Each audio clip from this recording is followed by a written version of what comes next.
Welcome to History Adventuring. This is episode number 231.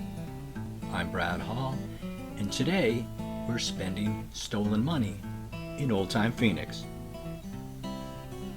I've never been a criminal myself, but I've always had a fascination for them, going back to when I started reading Batman comics as a kid.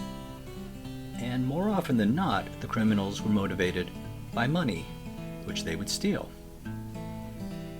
As a kid, I wondered if they were just going to steal money, why didn't they just go ahead and steal the stuff that money can buy?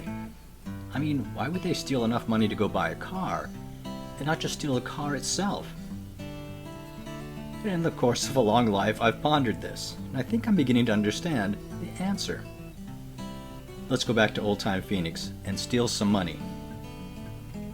The biggest bank in Phoenix, Valley Bank, is on Adams between Central and First Avenue.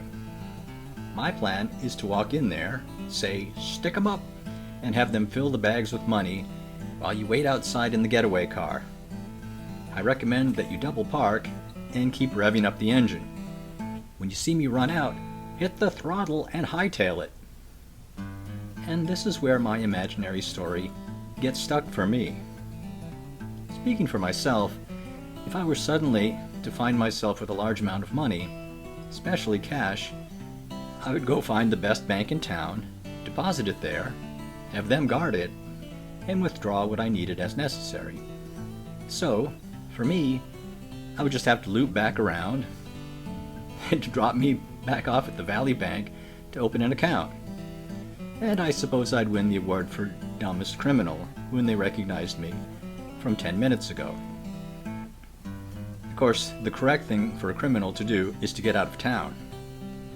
And maybe this helps me to understand criminal behavior, even the kind of petty criminal behavior that we all do. Admit it, you've stolen a towel from a motel, right?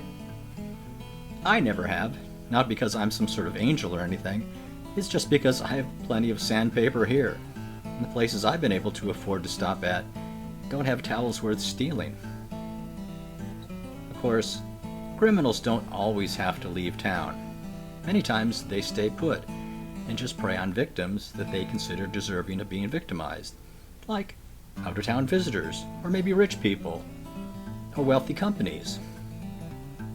This may explain why people will rob from their neighbors, because there's a thought of us and them. Of course, there are criminals who will steal from their closest friends and family, but most don't. They steal from other people's friends and families.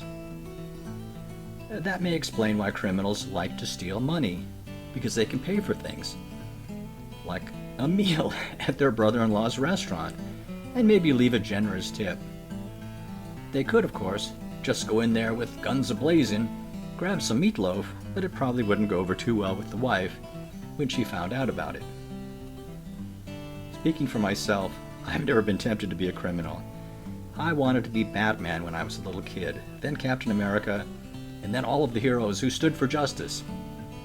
I may have taken an extra packet of sugar at the IHOP a few times, but my crimes have been very petty. This has been History Adventuring. I'll talk to you later.